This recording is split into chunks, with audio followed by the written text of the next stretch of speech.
Bill Meyer is a conservative voice of Southern Oregon, KMED FM 99.3. Please welcome one of Southern Oregon's treasures, Bill Meyer.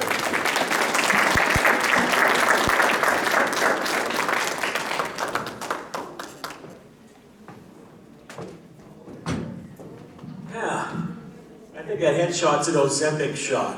That's what that all is. Anyway, thanks so much for coming to the Patriots conference and somehow just bypassing the No Kings rally. All right. I don't know why. You know, people were calling it yesterday. Well, why don't we go in there and confront them? It's just, you know, wrestling with a pig is not going to help. Just makes the pig mad, and then you get dirty, right? That's pretty much the way that goes. Really am glad you're here. I did want to correct a little bit of the introduction here, but it is going to be talking. I am going to be talking about how the media landscape here in Southern Oregon and the state of Oregon and the country, really, for that matter, has changed, especially the gathering and dissemination of news. And I did a lot of that, especially when first coming back to the Rogue Valley in 2001 for KMED. I'll kind of break that down.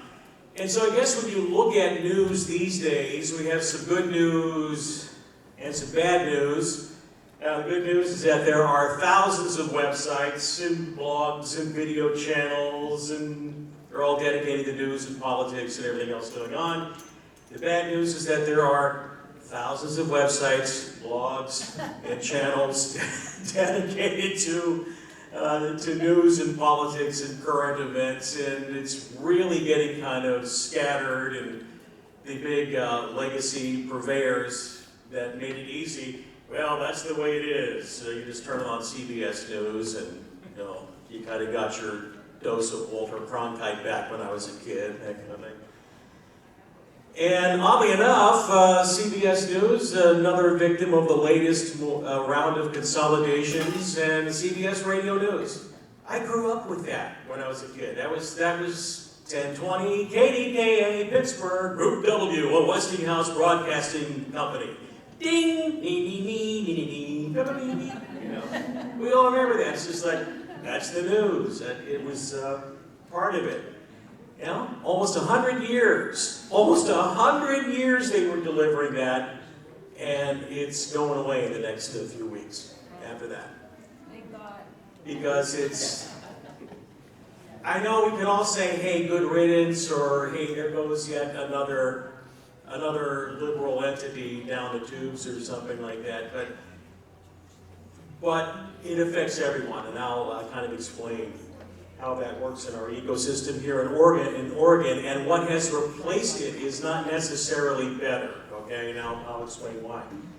So, being a member of the media for some 46 years, I kind of share what happened. Yeah, I was a DJ at first, then lost control of my life and left Southern Oregon in '99, went to Fargo for a couple of years, and then decided that as great as the people were there, the weather routinely kills people, and I decided I needed to come back here.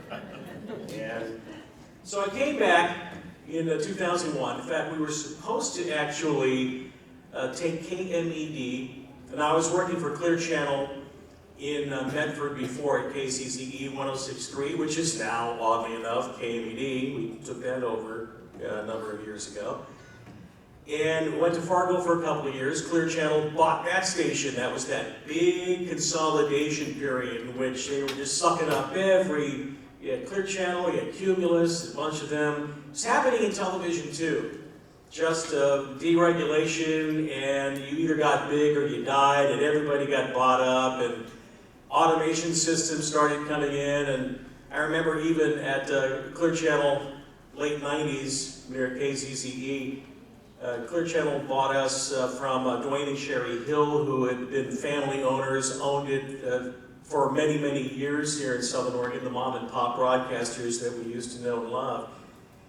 And then they started moving the automation equipment in the computers, and like $500,000 worth of computers and such. And I remember the DJs around me were going, man, this is great, because we'll be able to do other things rather than having to play the CDs and the records and stuff like that. And I said, no, you don't understand that those machines are ultimately to replace humans, right? That's really what it was, and that's what happened over time. And practically every broadcast organization, television, radio, whatever, has had to take on some variation of that.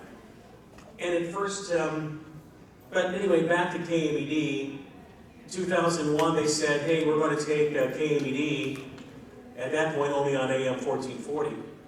And he said, we'll come back here from Fargo. Thank you. You know, coming back from Fargo. The plan was on September 23rd of 2001 to flip it to News Talk from the music of your life. It was the big band, Frank Sinatra, you know, kind of format at that point. So this was really exciting, and I'd never done news before.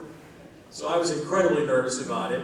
I know the competition across town laughed when they heard that I was coming to do that. Oh, Meyer, the guy that does the rock morning show and the jokes and stuff? Yeah. Oh, no, it's never going to work.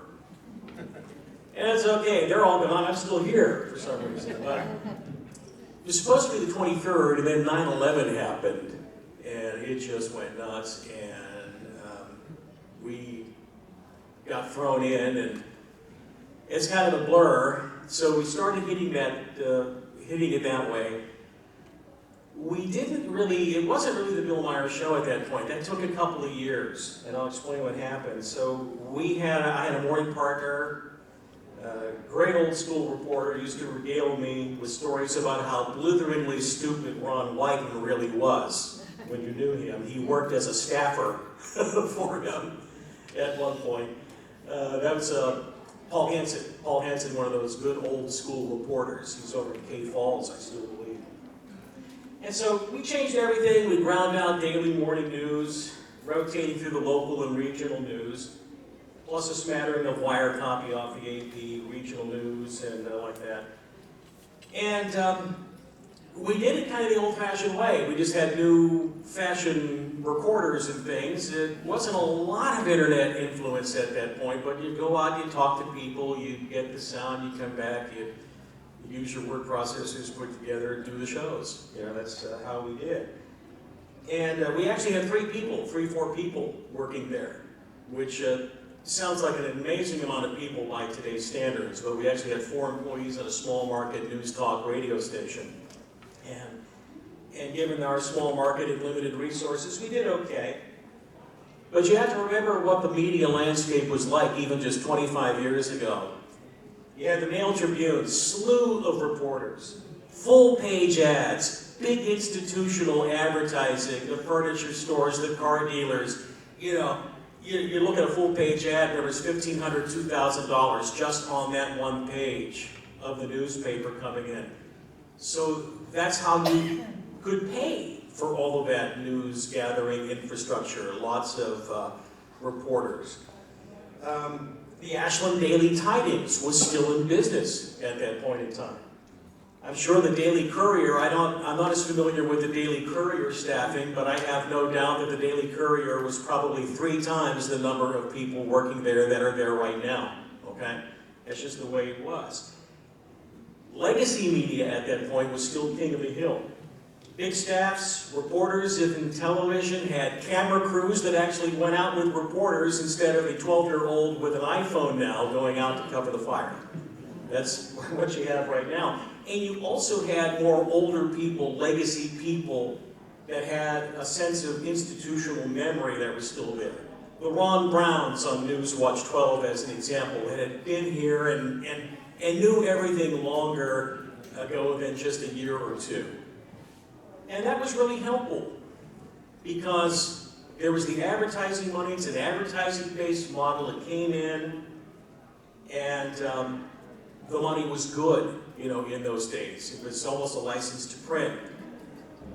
So, but anyway, a couple of years into our news talk thing, we weren't really moving the needle.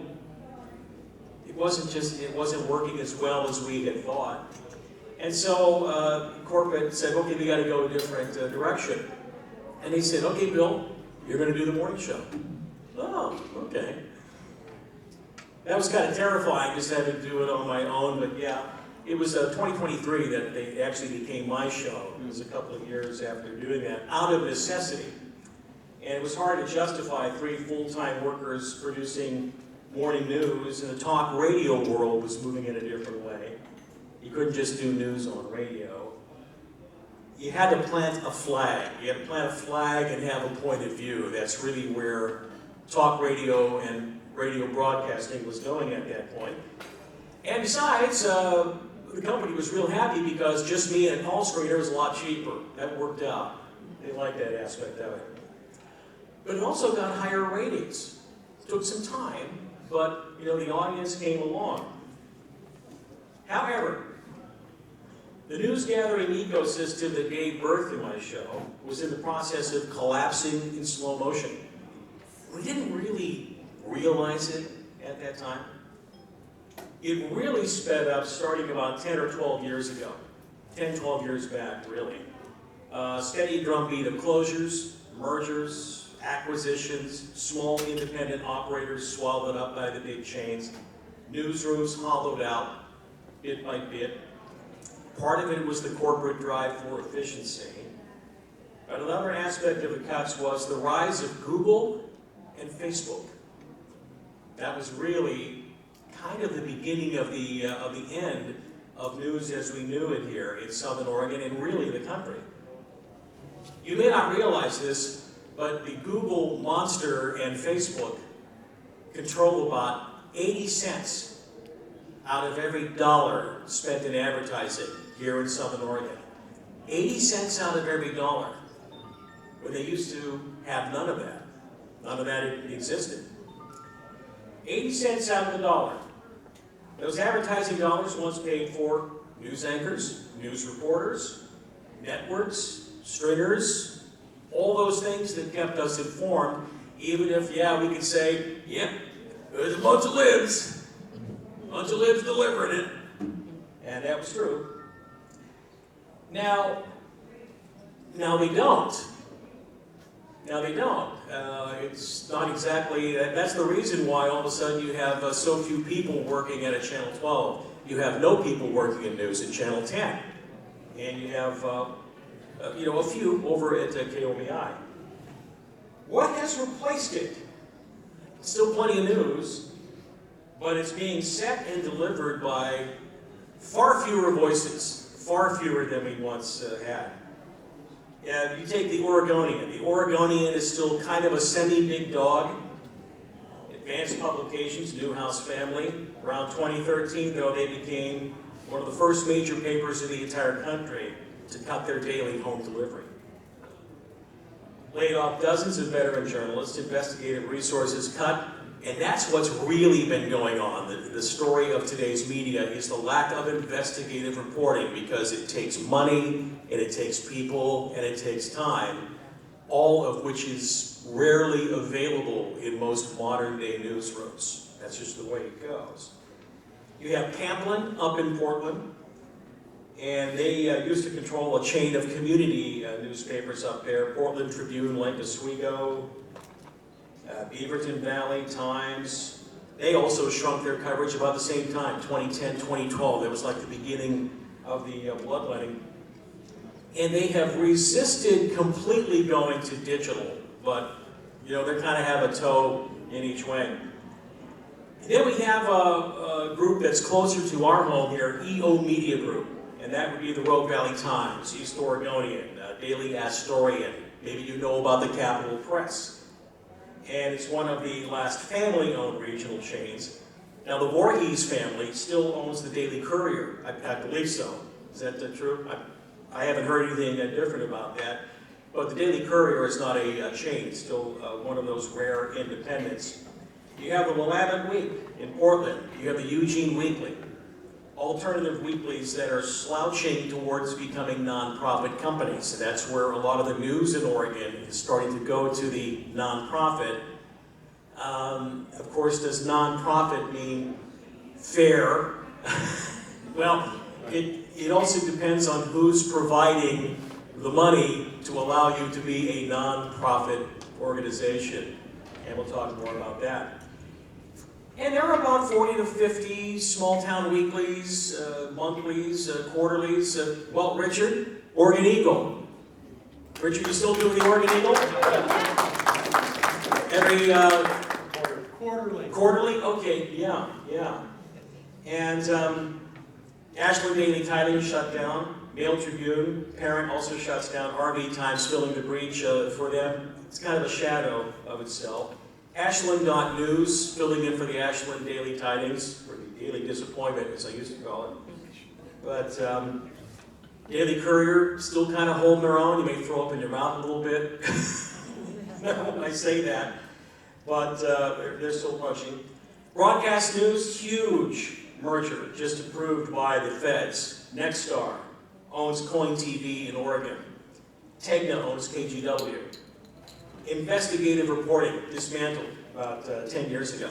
So once again, who's holding government accountable? It takes investigators. They don't have them anymore. That's why so much of the news comes down to, okay, who shot who last night in Grants Pass?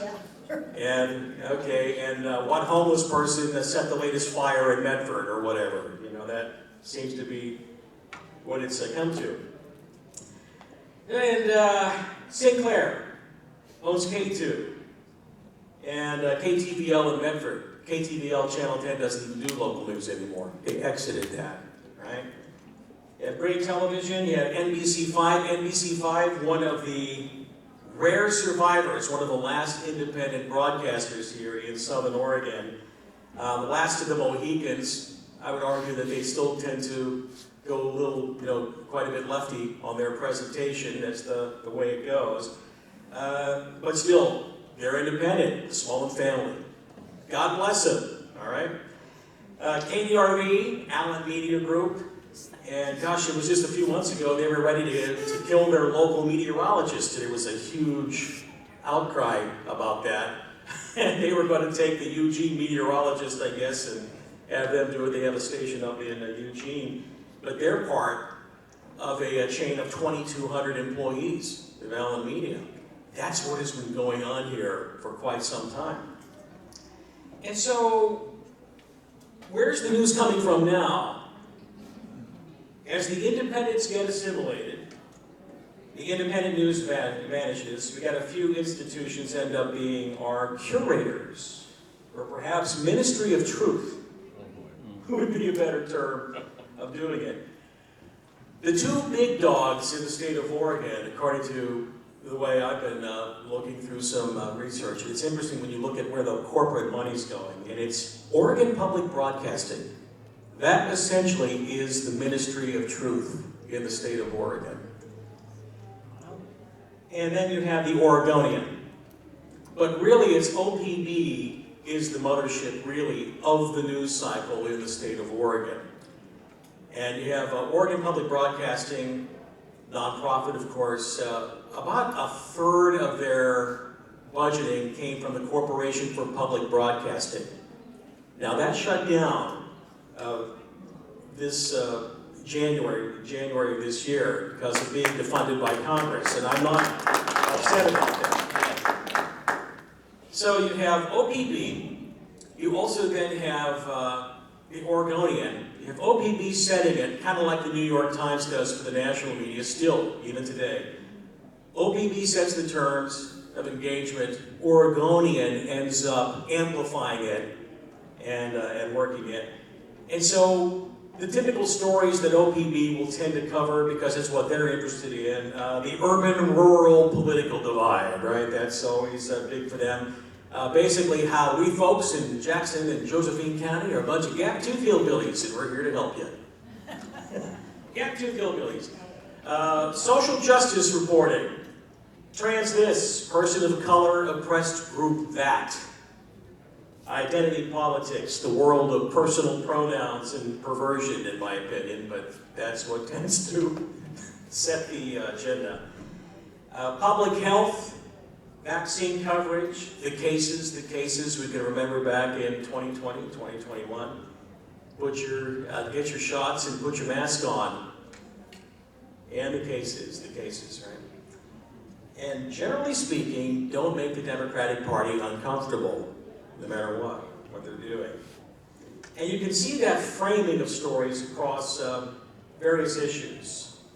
Here's an example. I was looking up how wireless radiation, 5G, and 5G safety. And I've talked about that on my show with people that have a difference of opinion on this. Well, OPB would do a debunking series on it, and all they would do is go to the FCC. And then the FCC, of course, would say, nothing to worry about. Nothing. Just, go ahead and put the 5G phone against your head all the time. Shouldn't be an issue. Ignoring dozens of peer-reviewed bioelectronic studies that are saying, there could be something more to this. So even though they're lefties, they're still essentially much more mainstream and in the box than you might think, for the most part. This is something I talked about a couple of years ago, and I'm keeping up on it. Water contamination and PFAS, the forever chemicals, the Teflons and things that get in the water supply. Because I was seeing some stories that was talking about PFAS, these forever chemicals, being in sewage sludge, and they get sprayed on farmland. And then the farmlands, they end up finding out, were contaminated and they weren't good, and they've been shutting them down. Well, I remember it was a few years ago that I was making fun of it on KZZE as a rock station, is that they were taking sewage and spraying it on farmland down in Ashland a few years ago. And we were joking about it. Oh, they're going to bottle it, the effluent from Ashland, above the boulevard. We were having, fun with that. But it's so funny. OPB just ended up, when they were covering PFAS, they were just burying it in soft coverage about local cleanup initiatives. They kind of soft pedal it, right? But they never addressed why the state didn't do anything about it. In fact, I tried reaching out to the DEQ, and I said, why do we not, what happened? What happened with this? And the DEQ would never write me back about it. I could never get the DEQ to say, hey, have we kept track of where we were spraying this stuff on farm fields around here? Not a word. Still haven't at this point. It's now starting to bubble up, and OPB essentially was covering up for state incompetence, I would dare say. And then we have how forest fires get covered. Can you take a wild guess, and I'm sure Gregory's going to talk about this here in the next few minutes. Can you take a wild guess how OPB and the News Ministry of Truth covers wildfires? Global warming. Yes! Ding, ding, ding, ding, ding. Climate storms. Climate storms is how they tend to do this. Instead of talking about decades of mismanagement of our forests, we can't do that. So that's what we're looking at. So OPB is really a merger of the Oregon State government agencies and policy and agendas with money from the lefty nonprofits. And this is where we're probably going to see this going. There are a number, probably about 10 or 12 major nonprofits that are funding OPB. You know when they say, and viewers like you, and listeners like you. Well, even though Corporation for Public Broadcasting is gone, a lot of that money's coming from, well, here's an example. Now I got this from some AI. I did check it out. I did check out notable contracts and grant examples for the news media. 2022, here's one. Oregon Health Authority, OPB, paid a $1.2 million. What was the purpose of this? Public health awareness. All right? What did you really get? Promoting vaccines, and they put out a vaccine misinformation series. So that gets picked up then by the other news media in the state. The Ford Foundation in the year 2021 gave Capital Chronicle $850,000. For justice-centered economic reporting, there's a lot of scary air quotes when we talk about this. What it was really about is, advocating different economic models, policy features for Oregon. You have 2023, the Meyer Memorial Trust. Meyer Memorial Trust ended up giving my daughter Sarah a huge grant to go to Portland State University to learn how to become a communist. She won't think that, but she thinks that I'm an ogre. I think at least politically. So that's been I'm not a big fan of Meyer Memorial Trust, even though my air name is Meyer. Okay.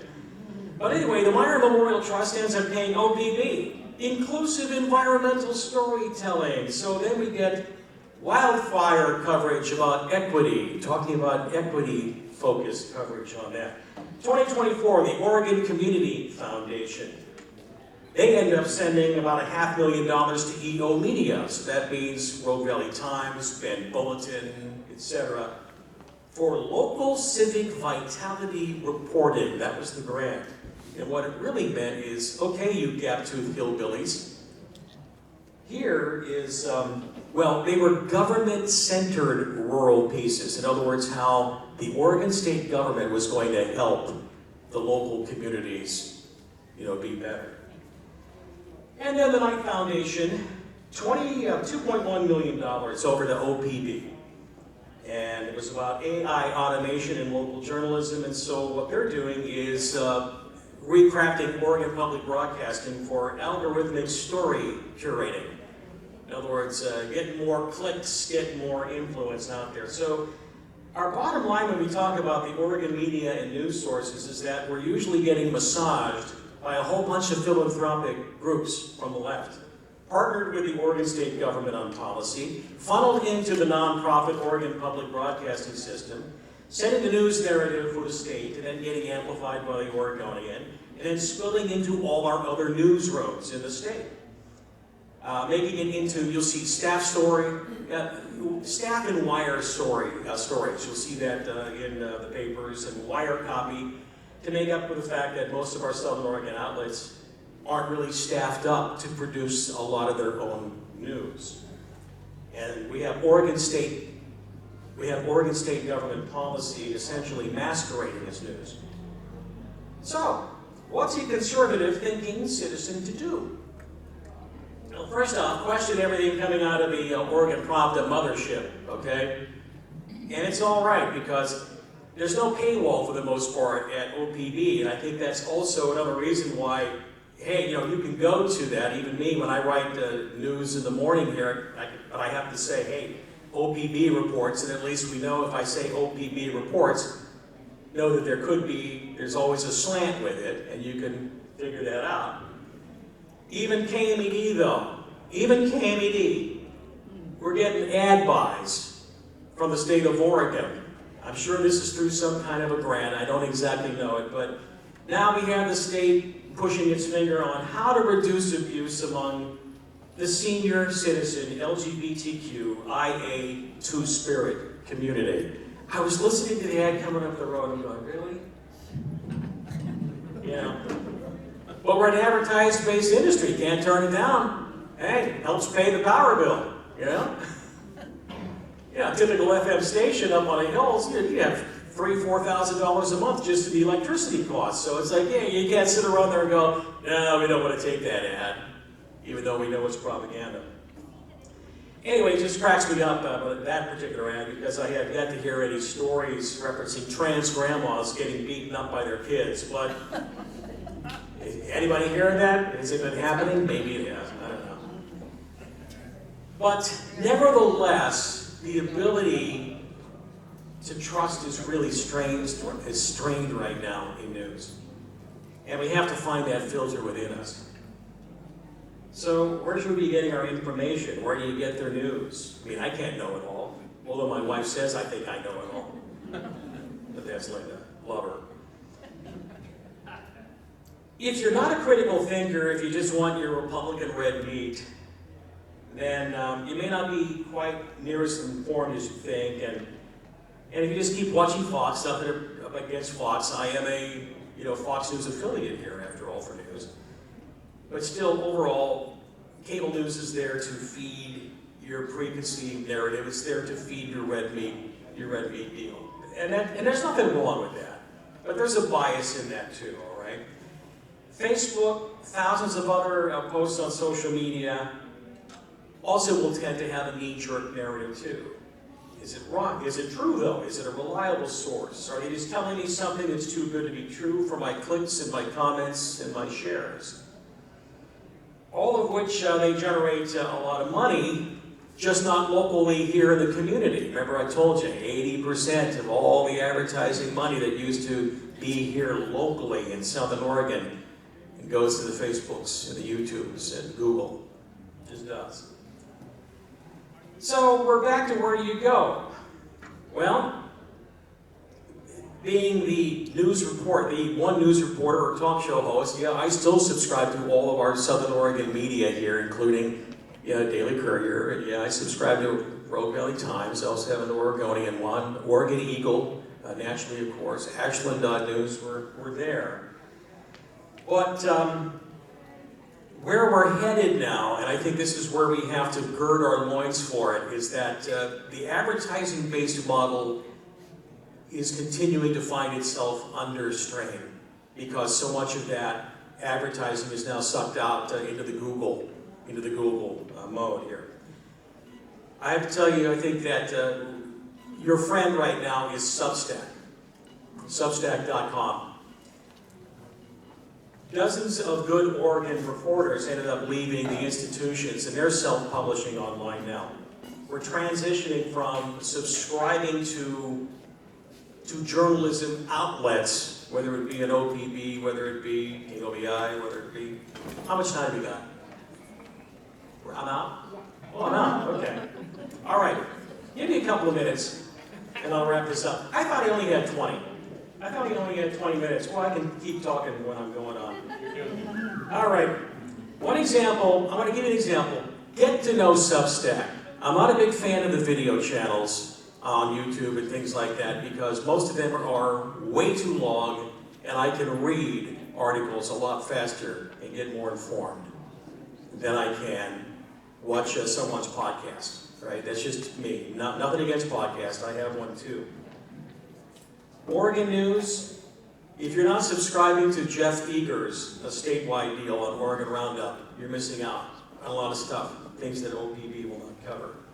I pay for his piece. There's an embarrassment of riches on Substack, a lot of it being offered at free or low-cost subscriptions. Another one, I look at John Lee from Focal Point, Elizabeth Nixon on Substack, COVID fraud, all sorts of things. Jack Cashell's a bunch of them. Matt Taibbi, he's a liberal reporter, but Matt Taibbi is one of the most honest national liberal reporters that there is, and that's all I care about. I don't want him necessarily kissing the ass of my guy, but nor do I want him kicking the ass of my guy, so to speak, all right? I look at those kind of people. I think those are the people that we need to support. But if a news site or channel tends to use certain terms like headlines and story crafting like Trump crushes leftist critics or Republican destroys protester or Senator Ted Cruz schools AOC, to me those are signals that they're trying to feed the red meat and are not necessarily looking at an honest reporting of the news. All right? It's no different than the lefties sucking through a straw MS Now all day, right? The same sort of thing. And since I do have to wrap it up, and gosh, I'm sorry I ran long, on this one. All I would dare say is get used to the fact that you're probably going to have to start paying for more of your news if it's going to be the best quality and you're really going to know. I know it makes you uncomfortable, but the advertising-based model from Legacy is continuing to deteriorate.